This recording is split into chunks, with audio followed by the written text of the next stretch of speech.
Hi friends, welcome to Geeta Samayal. இன்னைக்கு என்ன பார்க்க போறோம்னா நம்ம வந்து திருவண்ணாமலைக்கு எப்படி போகணும்னு பார்த்துட்டு அதுக்கப்புறம் ஒரு சண்டே சமையல் தான் பார்க்க போறோம். அதுக்கு முன்னாடி கீதா சமையல் ஸ்பெஷல் ஃபுட்ல மூலிகை இட்லி பொடி இருக்கு, குளியல் பொடி இருக்கு, அதுக்கப்புறம் தாளிப்பு வடகம் இருக்கு, வெயிட் லாஸ் பவுடர் இருக்கு, சத்து மாவு இருக்குது, கருப்பு உளுந்து கஞ்சி மாவு இருக்குது, இன்ஸ்டன்ட் புளிசாதம் பவுடர் இருக்குது. தேவைப்படுறவங்க ஸ்க்ரீனில் தெரிகிற வாட்ஸ்அப் நம்பருக்கு மெசேஜ் பண்ணி வாங்கிக்கோங்க.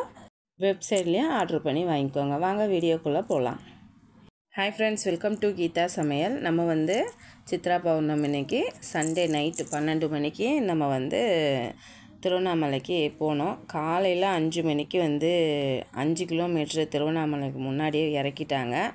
நம்ம வந்து நடந்து போனால் லேட் ஆகிடும், பஸ்ஸை நம்பினா வேலைக்கு ஆகாது. அதனால் என்ன பண்ணிட்டோம், ஒரு ஆட்டோ பிடிச்சி நம்ம வந்துட்டோம். ஒரு ஆளுக்கு 100 ரூபா அப்படின்னு சொல்லிட்டு 2 பேரும் ஆட்டோவில் வந்துட்டோம். கரெக்டாக கோபுரம் வாசல்லே வந்து இறக்கி விட்டுட்டாங்க. செம்ம கூட்டம். பஸ்ஸு டிக்கெட் என்னமோ 155 ரூபா தான் ஒரு ஆளுக்கு. நானும் அவரும் தான் போயிருந்தோம். ஆனால் பார்த்தீங்கன்னா ஆட்டோக்கு ஒரு ஆளுக்கு 100 ரூபா கொடுத்து 2 பேர்த்துக்கு 200 ரூபா கொடுத்து வந்தோம். ஆனால் வந்து ராஜகோபுரத்தாண்டி நிறுத்திட்டாங்க. செம்ம கூட்டம். கொஞ்சம் வீடியோலாம் ஷேக்கிங்காக தான் இருக்கும், கொஞ்சம் அட்ஜஸ்ட் பண்ணிக்கோங்க. நிறைய பேர் வந்து 2 நாள் சித்ரா பௌர்ணமி இருக்குல்ல, சண்டேவும் மண்டேவும் இருக்குது. அதனால் வந்து நிறைய பேர் சண்டேவே வந்துட்டாங்க.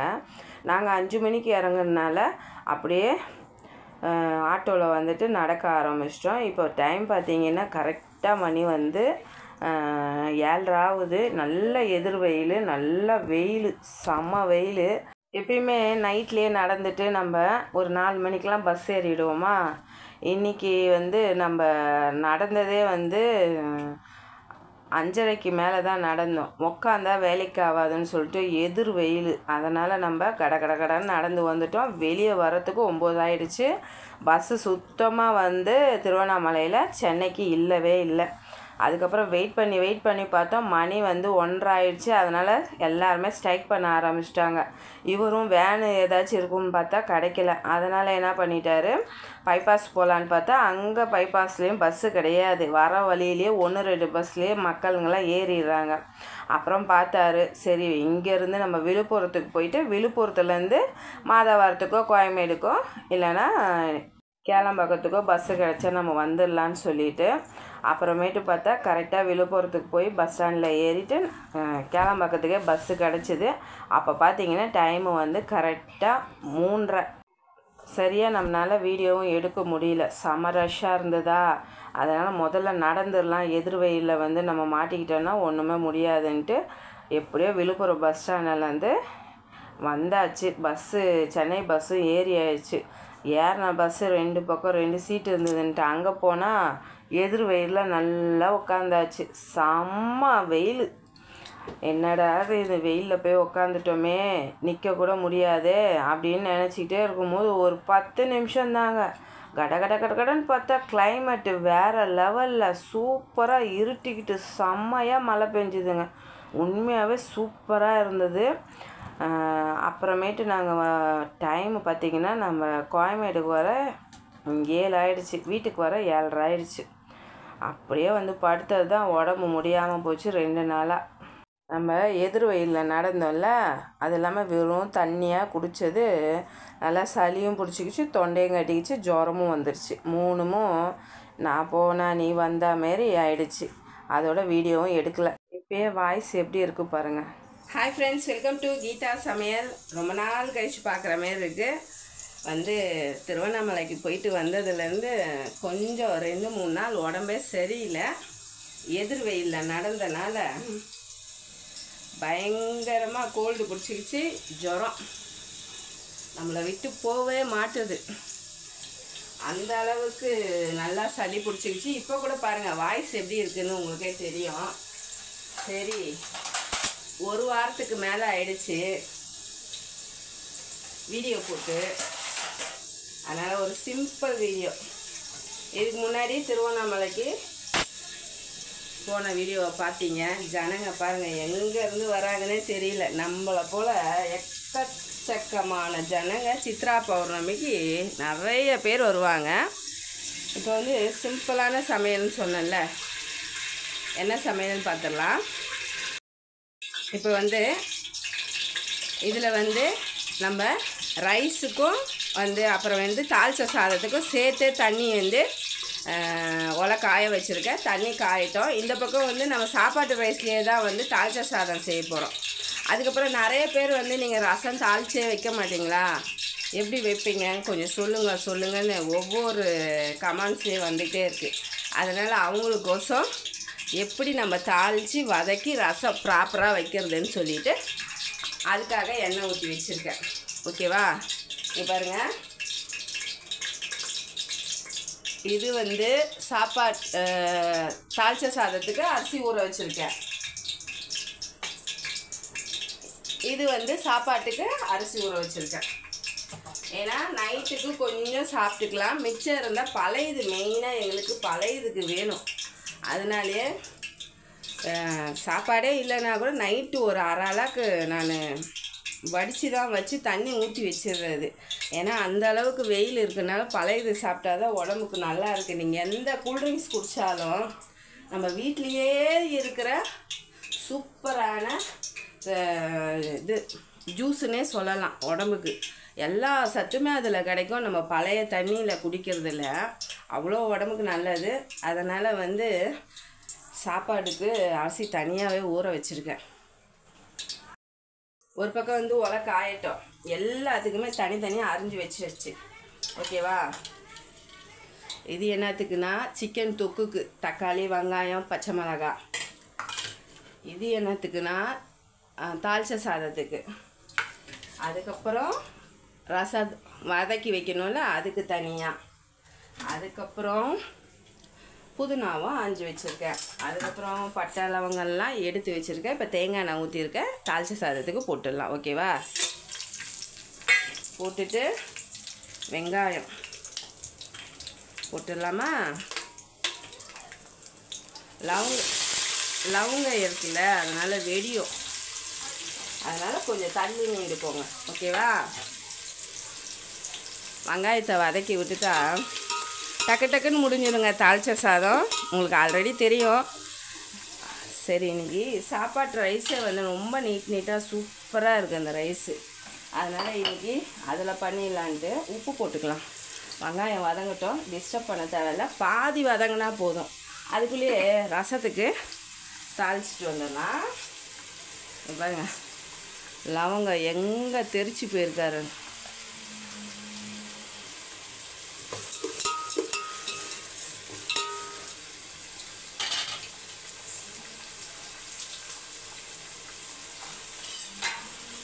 இப்போ வந்து ரசத்துக்கு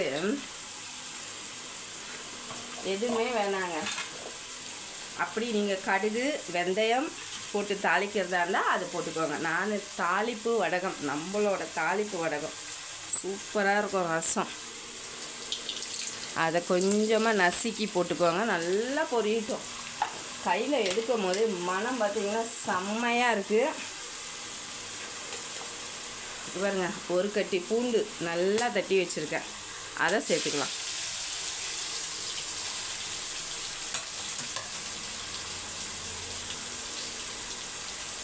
ஒரு 2 பச்சை மிளகாய், காஞ்ச மிளகாய் வேணான்னு கூட சேர்த்துக்கலாம், உங்கள் விருப்பம்தான். ஓகேவா?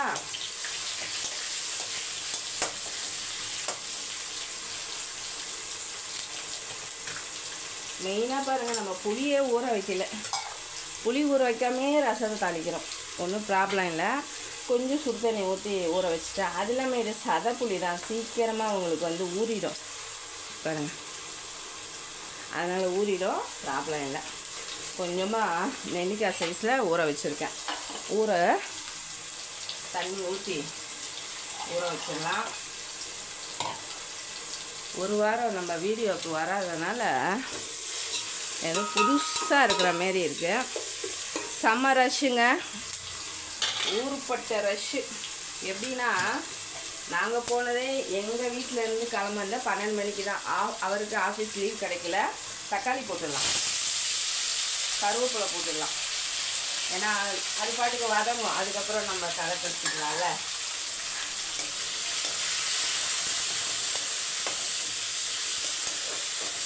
பன்னெண்டு மணிக்கு தான் இங்கேருந்து கிளம்பணும். இங்கேருந்து கிளம்புறீங்க, கோயம்பேடில் பஸ் இல்லைன்ட்டாங்க. கோயம்பேடுலேருந்து திருப்பி கேளம்பாக்கம் போய் அங்கேருந்து பிடிக்கும் போது மணி 1:30 மணி பஸ்ஸு. நானும் அவரும் மட்டும்தான் போயிருந்தோம். காலையில் 4:45க்கு 5 கிலோமீட்டருக்கு முன்னாடியே நிறுத்திட்டாங்க. அங்கேயே உட்காந்தோன்னு வச்சுக்கோங்க, கண்டிப்பாக 7 மணியாக இருந்தாலும் நம்ம நகர முடியாது. உடனே என்ன பண்ணார், இந்த சின்ன ஆட்டோ இருக்குது பாருங்கள், அதை கேட்டார். நாங்கள் 2 பேர் தான். பஸ்ஸுக்கு என்னமோ போகிறதுக்கு வெறும் 155 ரூபாய் தான் ஒரு ஆளுக்கு. அந்த 5 கிலோமீட்ரு போகிறதுக்கு ஒரு ஆளுக்கு 100 ரூபாய் கொடுத்து 2 பேர் போனோம். கோபுரத்தாண்டியே இறக்கி விட்றேன்னு அந்த தம்பி சொல்லிட்டார். ஆனால் உண்மையாகவே சந்து சந்தா அங்கே இருக்கிறவங்கல்ல அவங்களுக்கு தெரியும். சந்து சந்தா அந்த பையன் கூட்டுட்டு போய் எப்படியோ 5:15க்கு விட்டுட்டார். அதுக்கப்புறம் கோபுரத்தை நிமிர்ந்து பார்க்க முடியுமா? பக்கத்தில் தான் போக முடியுமா? ஃபஸ்ட்லாம் கோபுரம் பக்கத்தில் போவோம். நிறைய பேருக்கு தெரியும், அங்கே ஒரு முனீஸ்வரம் இருக்குது. அங்கேருந்து தான் ஸ்டார்ட் பண்ணுவாங்க. அங்கேருந்து ஸ்டார்ட் பண்ணிவிட்டு அங்கேயே முடிப்பாங்க. அதுதான் கணக்கு. ஏன்னா அந்த ஃபுல்லாக வந்துட்டு சுற்றி வந்து முனீஸ்வரம் தாண்டி அதுக்கப்புறம் ஒரே கோபுரம் தான் அந்த பக்கமும் தெரியும். போயிட்டோம். செம்ம கூட்டம். ஒரு ஃபோட்டோ கூட எடுக்க முடியல. நம்ம எடுத்தால் கூட இந்த பக்கமும் அந்த பக்கமும் ஷேக் ஆகுது. ஏதோ முடிஞ்ச அளவுக்கு எடுத்திருக்கேன். எப்படியோ போயிட்டு சுத்தம் என்னமோ 6:15க்குலாம் பார்த்தா வெயில், எதிர் வெயில், நடக்கவே முடியல. நைட்டெல்லாம் எல்லாம் கடை போட்டுட்டு நல்லா தூங்குறாங்க. ஒரு கடை கூட திறக்கல. அப்போ தான் எல்லாருமே நம்ம போய் எழுப்புற மாரி இருக்கா. ஆனால் மக்களுக்கு பார்த்துக்க நடந்துக்கிட்டே தான் இருக்காங்க. நான் இது வரைக்கும் காலையில் போனதில்லை. நாங்கள் பசங்களெல்லாம் கூட்டிகிட்டு போகலான்னு ஒரு ஐடியா பண்ணோம். இவருக்கு லீவ் வேறு கிடைக்கல. சரி நம்ம 2 பேர் மட்டும் போயிட்டு வரலான்னு சொல்லிவிட்டு பசங்களை அம்மா கிட்டே விட்டுட்டு நாங்கள் வரைக்கும் போனோம். சூப்பராக இருந்துச்சு. ரொம்ப நாள் கழிச்சு போன மாதிரி இருந்துச்சு 2 பேர் மட்டும். ஆனால் இருந்தாலும் ஒரு பசங்களை விட்டுட்டு போன ஒரு வருத்தம் இருக்குது. ஆனால் குழந்தைங்க நடப்பானுங்க, ஒன்றும் பிரச்சனை இல்லை. போன வருஷம்லாம் அக்கா கூட நாங்கள் அக்கா கூட போனோம். இவர் போகல. இவர் கல்யாணத்துக்கு முன்னாடியிலேருந்தேங்க மாதம் போவாராம். அதுக்கப்புறம் நான் வந்து ஒரு 3 மாதம் தொடர்ந்து நானும் எங்கள் வீட்டுக்காரும் போனோம் கல்யாணம் ஆன புதுசில். அதுக்கப்புறம் வந்து அப்புறமேட்டு அவருக்கு டைம் கொஞ்சம் இதுவாக இருக்கிற மாதிரி இருந்தது. அதுக்கப்புறம் சித்ரா பௌர்ணமிக்கு வருஷத்தில் ஒரு 3 தடவை மட்டும் போயிட்டு வந்துடுறாரு. கார்த்திகை தீபத்துக்கு போவார், தை பௌர்ணமிக்கு போவார், இல்லைன்னா ஆடி பௌர்ணமிக்கு, அப்புறம் இந்த சித்ரா பௌர்ணமி, அதுக்கப்புறம் வந்து தீபத்துக்கு போவார். தீபத்துக்கு தான் கூப்பிட்டு போங்க. என்ன வீட்டிலலாம் விளக்கேற்றணும்ல நம்ம, அதனால் என்னை கூட்டிகிட்டு போகல. சரி சித்ரா பௌர்ணமிக்கு நம்ம சிவபெருமான் எப்போ கூப்பிட்றாரோ அப்போ தானே போக முடியும். அப்புறமேட்டு கரெக்டாக 6:15 7:50க்கெலாம் முடிச்சிட்டோம். ஆனால் எதிர் வெயில், செம்ம வெயில். ஒரு 2 இடத்துல தான் உட்காந்தோம். அவர் கூட சொன்னார், நீ கொஞ்ச நேரம் உட்கார்றன்னா உட்காந்துக்குமா.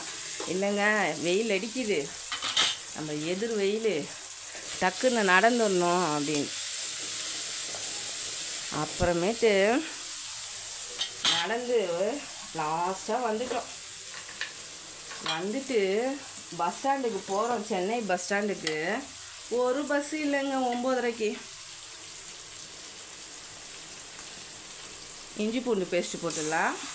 வெங்காயம் வந்து ஒரு 75% மட்டும் வதங்கினா போதும் எப்பயுமே தாளித்த சாதத்துக்கு. அப்போ தான் வந்து நல்லாயிருக்கும், ஒயிட்டாக இருக்கும் சாதம். ஓகேவா? பஸ்ஸே கிடைக்கல. இங்கேருந்து அங்கே, அங்கேருந்து அங்கே 100 ரூபாய் கொடுத்து திருப்பி 100 ரூபாய் கொடுத்து தான் வந்து சென்னை பஸ் ஏறத்துக்கு வந்தோம்.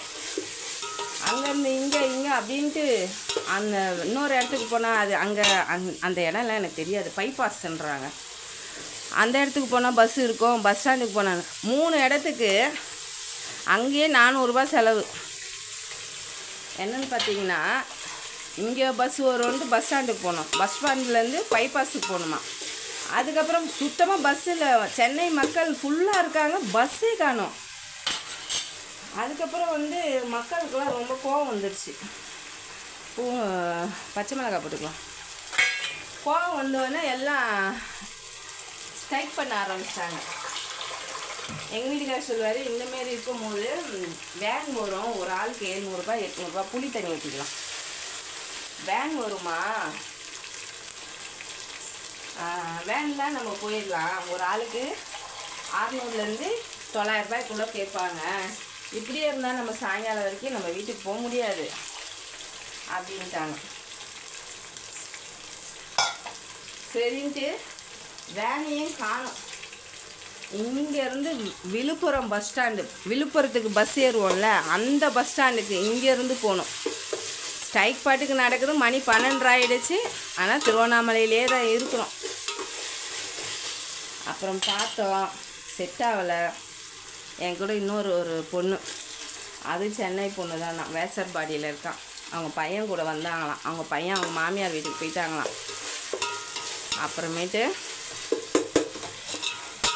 அந்த பொண்ணு கூடயே வந்துச்சு, அக்கா அவங்க கூடயே வரேன் வாமா அப்படின்னு சொல்லிட்டு அந்த பொண்ணையும் கூப்பிட்டுக்கிட்டு நாங்கள் விழுப்புரம் ஏறுவோம்ல அந்த பஸ் ஸ்டாண்டுக்கு போயிட்டோம். இப்போ இந்த பக்கம் ஒரே ஒரு தக்காளி சேர்த்துருக்கேன், லைட்டாக வதங்கட்டும். அந்த இஞ்சி பூண்டு பேஸ்ட்டு போகணும்ல வாசனை, அதுக்காக புதுனா. நீங்கள் பார்த்தா பஸ்ஸே இல்லை சென்னைக்கு. விழுப்புரம் பஸ்ஸெல்லாம் சென்னைக்கு மாற்ற போகிறாங்கன்ட்டு இங்கேருந்த பஸ்ஸெல்லாம் திருப்பி நம்ம நின்றுனோம்ல பைபாஸ் அங்கே அனுப்புகிறாங்க. இது என்னடா அது சோதனை, நம்ம வந்த சோதனை, நம்மளுக்கு சுற்றுறதும் தெரியல வந்ததும் தெரியல, இந்த பஸ்ஸுக்கு இப்படி அலைய வேண்டியதாக இருக்குது. போன வருஷம்லாம் அப்படி கிடையாது. நாங்கள் நைட்டு வந்தோம், 4 மணிக்கு வந்தோம் பஸ் ஸ்டாண்டுக்கு, அழகாக பஸ் வந்துச்சு, ஏறி வந்துட்டோம். அதுக்கப்புறம் பார்த்தா பஸ்ஸெல்லாம் வந்து கேளம்பக்கத்துலேயே நிறுத்தி வச்சுட்டேன் அப்படின்ட்டாங்களாம். இது நம்ம நிறுத்திட்டே இருந்த பசங்களை வேற விட்டு வந்திருக்கோம். ஒன்றும் பிரச்சனை இல்லை, குழந்தைங்க இருந்துக்கோங்க. சரி வீட்டுக்கு வந்துட்டால் நம்மளுக்கு தொந்தரவு இருக்காதுல்ல, அதனால தான் பார்க்குறது. அதுக்கப்புறம் விழுப்புரம் பஸ்லேருந்து விழுப்புரத்துக்கு பஸ் ஸ்டாண்ட்லேருந்து விழுப்புரத்துக்கு போய் அங்கே போனால் இருந்தது, கோயம்பேடுக்கும் இருந்தது, மாதாவரத்துக்கும் இருந்தது. அதுக்கப்புறம் அது பேர் என்ன, புது பஸ் ஸ்டாண்டு இப்போ திறந்துருக்காங்களாம், அந்த பஸ் ஸ்டாண்டுக்கும் இருந்தது.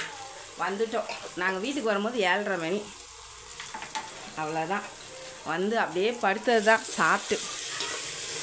அதோட உடம்பு சரியாமல் ஆச்சு. அதோட இன்றைக்கி தான் நம்ம எல்லாருமே சந்திக்கிறோம்.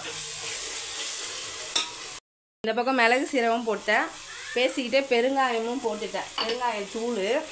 இப்போ உப்பு போட்டுக்கலாம், மஞ்சத்தூள் போட்டுக்கோங்க, புளிப்பு பார்த்துக்கோங்க, காரம் பார்த்துக்கோங்க, புரியுதா? ஓகே. இப்போ வந்து கொஞ்சோண்டு மஞ்சத்தூள் போட்டுக்கலாம்.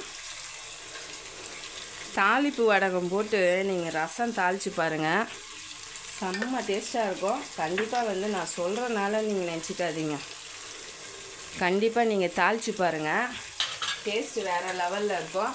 இப்போ நம்ம எல்லாமே போட்டுட்டோம், கொஞ்சோண்டு தண்ணி மட்டும் சேர்த்துக்கலாம். என்ன மலரட்டும், கொத்தமல்லி இருக்குது, கொஞ்சம் மலர்ந்து வர ஸ்டேஜில் போட்டுக்கலாம். இப்போ இந்த பக்கம் பாருங்கள், தண்ணி பாருங்கள் செம்மையாக கொதிச்சு வராரு. இப்போ தண்ணியை சேர்த்துக்கலாம். இந்த ரைஸ் வந்து நல்லாவே சீக்கிரமாகவே வெந்துடும். அதனால் நீங்கள் வந்து எப்பயுமே சாப்பாட்டு ரைஸுக்கு எல்லாருமே வந்து 1க்கு 2 வைப்பாங்க. நம்ம சாப்பாடு எவ்வளோ நேரம் வேகுதுன்னு பார்த்துட்டு நீங்கள் ரைஸோட அளவு பார்த்துக்கோங்க. நான் 1க்கு 1.25 தான் வைக்க போகிறேன். ஏன்னா ரைஸும் ஒரு 1 ஹவருக்கு முன்னாடி ஊற வச்சுட்டேன். சாப்பாட்டு ரைஸில் நல்லா கொஞ்சம் மெலிசாக வரணும்ல, அதுக்காக. நல்ல சூடு. எனக்கு வந்து அளவெல்லாம் நான் பார்க்க மாட்டேன், போதும்னு மனசு சொல்லுதா அப்படியே நிறுத்திடுவேன்.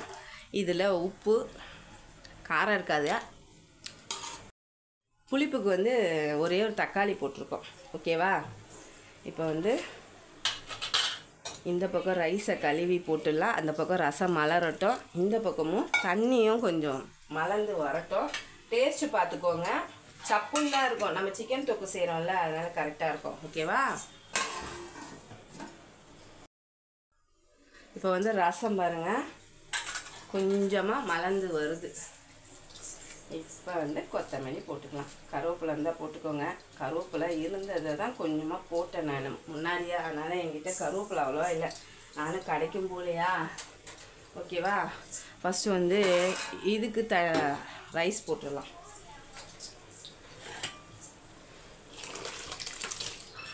இந்த ரைஸ் வந்து நல்ல மெலிசாவே இருக்கும், உங்களுக்கே தெரியும் சாப்பாடு. அதனால் சரி இன்றைக்கி இதில் செஞ்சு பார்க்கலாம், டேஸ்ட் எப்படி வருதுன்னு பார்த்துக்கலான்னு சொல்லிவிட்டு இந்த ரைஸ்லேயே நான் செய்கிறேன். ஓகேவா? நெய் சாதம், இது தாளிச்ச சாதம் தானே, சிக்கன் தொக்குக்கு சூப்பராக இருக்கும். இப்போ வந்து நல்லா வந்து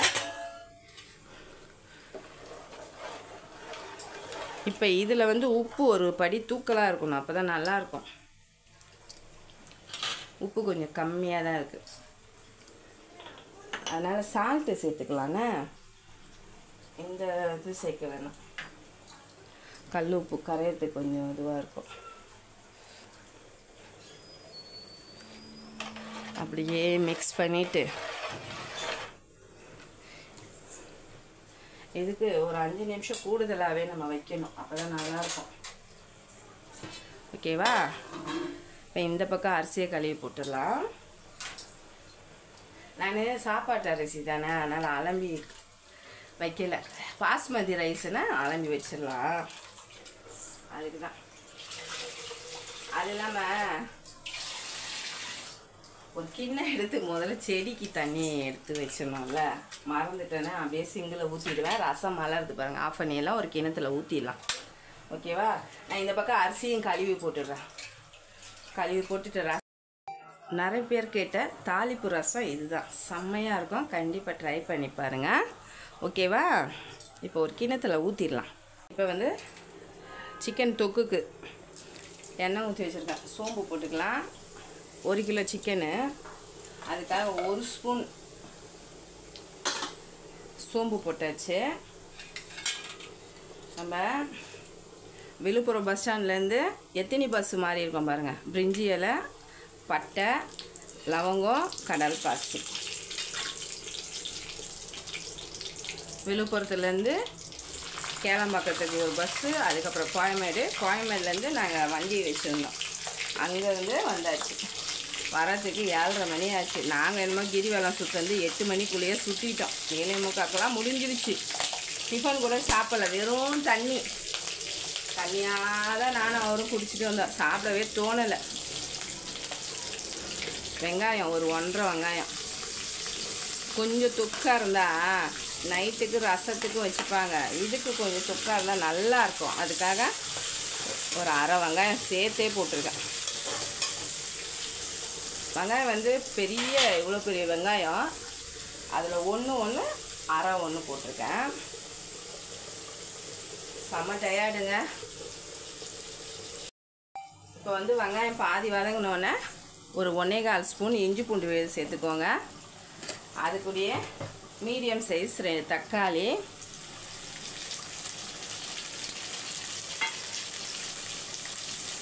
கொஞ்சோண்டு புதினா,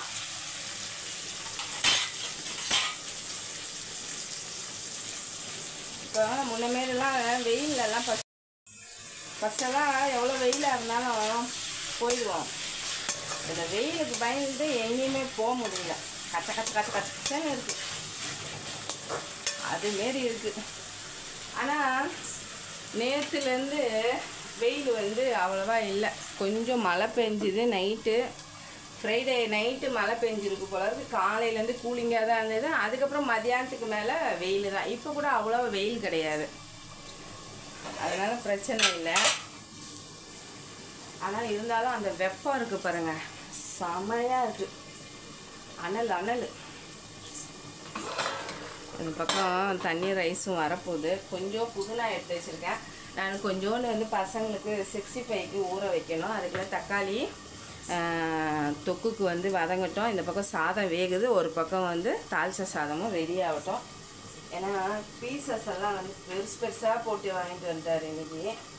அதனால் கொஞ்சம் 65க்கு எடுத்துகிட்டு கொஞ்சம் மீடியம் சைஸாக போட்டால் தான் நல்லாயிருக்கும். ஓகேவா? இல்லைன்னா வேகிறதுக்கு லேட்டாகும், அப்படியே லப்பர் மாரி இருக்கும். கொஞ்சம் நம்ம சேர்த்து ஒரு 2 நிமிஷம் விட்டோன்னு வச்சுக்கோங்க, வெந்த கறி கூட அப்படியே ஹார்ட் ஆகிற மாரி இருக்கும். அதுக்காக தான் பாருங்கள். ரைஸ் வந்து இந்த ரைஸுக்கு மட்டும் ஒரு 3/4 பதம் வெந்திருக்கணும். அப்படி இல்லைன்னா லைட்டாக சுடு தண்ணி வச்சு ஊற்றிக்கோங்க, அப்போ தான் நம்மளுக்கு கரெக்டாக இருக்கும். ஓகேவா? இப்போ ஒரு மிக்ஸ் பண்ணிவிட்டு, இந்த ரைஸ் உடையாதில்ல, அதனால் பிரச்சனை இருக்காது. இங்கே பாருங்கள், இது சீக்கிரமாக வெந்துடும், இந்த அனல்லே வெந்துடும். ஆனால் எடுக்கும் போது பார்த்திங்கன்னா நல்லா குச்சி குச்சியாக இருக்கும். நெய் வேணால் ஊற்றிக்கோங்க, நான் ஊற்றலை.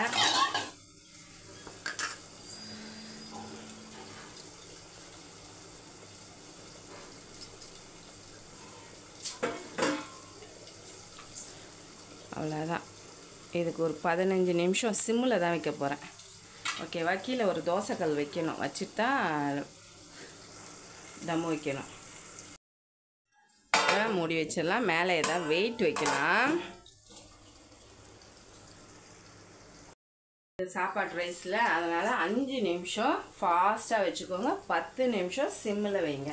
சூப்பராக வரும் உங்களுக்கு. ஓகேவா? இல்லை அவ்வளோவா இல்லை, மோடமாக தான் இருக்குது, ஆனால் அவ்வளோ வெக்கையாக இருக்குது. நேற்றே பசங்க நன்னாரி கேட்டாங்க, ஐஸ் தண்ணி வைக்க சொன்னோம். ஒரு வாரமாக சமையல் கெட்டுக்கே வரலையா, நல்லா கச்சன்னு இருந்தது. அதனால் நேற்று எந்திரிச்சதுலேருந்து டப்பா சமையல் மளிகை சாமான் டப்பா, அதுக்கப்புறம் சமையல் கட்டு ஃபுல்லாக ஏற கட்டி, ஃப்ரிட்ஜெல்லாம் ஏற கட்டின பிறகு தான் அந்தந்த இடத்துல நம்மளுக்கு இருந்தால் தான் கொஞ்சம் கரெக்டாக இருக்கும். இப்போ வந்து சிக்கனை சேர்த்துக்கலாம். எல்லாம் பண்ணிவிட்டு இன்றைக்கி தான் சரி, இன்றைக்கே வீடியோ வந்து நம்ம எடுத்துக்கிட்டே இருந்தால் கரெக்டாக ஐயோ வீடியோ போடணுமே, வீடியோ எடுக்கணுமேன்னு வரும். நம்ம எடுக்காமல் விட்டுட்டு எடுக்கலாமா வேணாமா. 1 ஸ்பூன் வெறும் மிளகாத்தூள் சேர்த்துருக்கேன். காரம் பத்தலைன்னா பெப்பர் தூளும் சீரகத்தூளும் சேர்த்துக்கலாம். அந்த யோசனையிலே இருக்குது.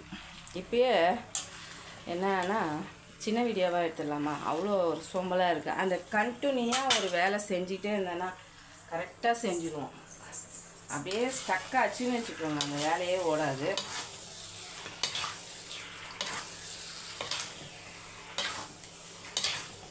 நல்லா மிக்ஸ் பண்ணிவிட்டு மூடி வச்சிடலாம். தண்ணியெல்லாம் ஊற்ற வேண்டாம்.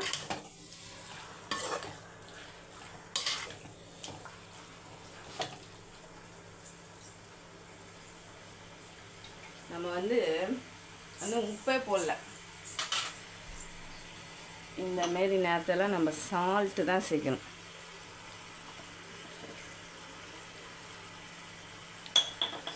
அவ்வளோதான்.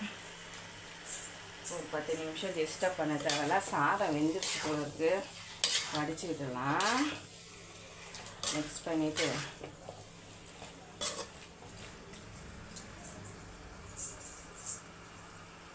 நன்னாரிக்கு வேறு நேற்று ஐஸ் தண்ணி வச்சேன். நேற்று வேலையாக இருந்தது, போட்டே தரல. இன்றைக்காச்சும் நேற்று 12 மணிக்கு மழை பெஞ்சுது, அதனால் போட்டு தரல. அதனால் இப்போ போட்டுடலான்னு இருக்கேன். சுகர் வேறு மிக்சியில் ஒரு அடி போட்டு தான் சேர்க்கணும். சாதத்தை ஃபஸ்ட்டு வடிச்சிடலாம். இப்போ நன்னாரி ஜூஸுக்கு 2 லெமன் பிழிஞ்சு விட்டுருக்கேன்னா, அதுக்கப்புறம் வந்து சுகரை வந்து நல்லா இந்தமாரி மிக்சியில் பொடி பண்ணிக்கிறோம். ஏன்னா சீக்கிரம் கரையாது. நான் ஒரு நேரத்தில் சுகரை காலையிலே தண்ணியில் ஊற வச்சுருவேன். ஊறினா கூட அப்படியே டைமண்டாகவே நிற்கிது. அதனால் நான் இப்போல்லாம் என்ன பண்ணிடுறது, ஒரு நேரத்தில் டைம் இருக்கும்போது ஒரு 1/2 கிலோ சுகரை இந்த வெயில் காலத்துக்கெல்லாம் அரைச்சி வச்சிடுறது. இல்லைன்னா நாட்டு சக்கரை போட்டுப்போம்ல. ரொம்ப ஜில்லுன்னு இருக்குது தண்ணி, நேற்று வச்ச தண்ணி, அதனால் தண்ணி சேர்க்கணும். இப்போ நன்னாரி இப்போ இதுதான் வாங்கியிருக்கேன். நன்னாரி வேறு செம்பு பானையில் போட்டு தண்ணி குடித்தா அவ்வளோ நல்லது. நன்னாரி வேறு தண்ணி குடித்தாவே அவ்வளோ சூப்பராக இருக்கும்.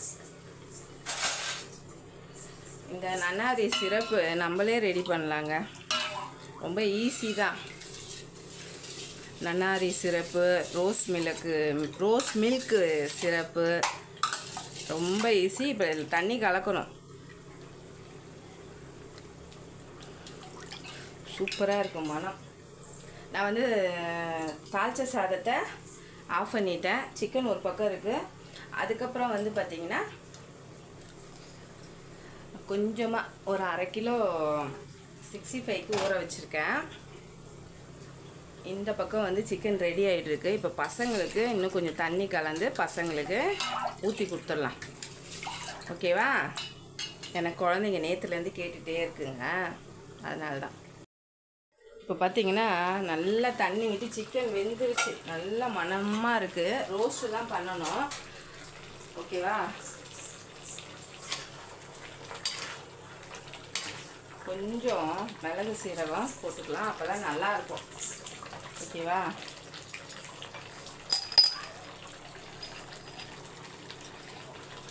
ஒரு 1.5 ஸ்பூன் போட்டுக்கலாம். இருந்தது அவ்வளோதான்.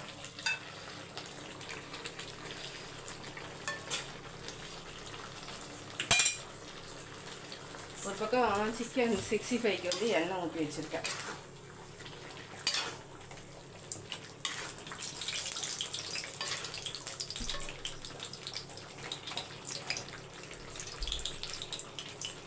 இப்போ வந்து சிக்கன் 65 பொரிச்சிடலாம்.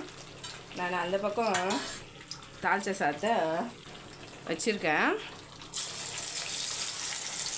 நான் இதில் எதுவுமே போடலை, வெறும் இஞ்சி பூண்டு விழுது, அதுக்கப்புறம் வெறும் மிளகாத்தூள், கொஞ்சம் உப்பு, லெமன், இதுதான் போட்டிருக்கேன். கொஞ்சம் சாஃப்டாகவே பொரிச்சிக்கலான்ட்டு. கார்ன்ஃப்ளவர் மாவோ பச்சரிசி மாவோ மைதா மாவோ எதுவுமே போடல. ஓகேவா? பொரியட்டும். இப்போ வந்து சிக்கனை திருப்பிடலாம். நம்மளுக்கு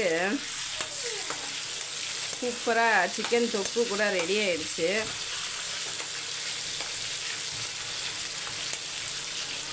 ஓகேவா? மூடி வச்சா இன்னும் தண்ணி வந்துடும், அதுக்கு தான் மூடி வைக்கக்கூடாது. பாருங்க,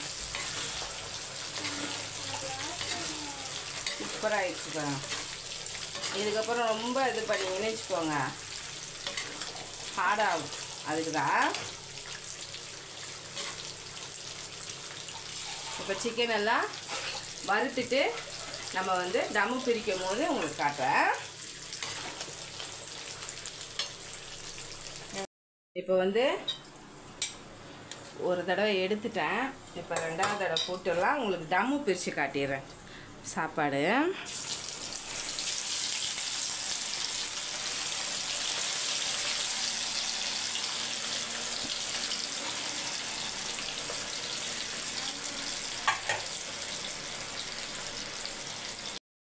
இப்போ தம்மை பிரிச்சிடலாமா?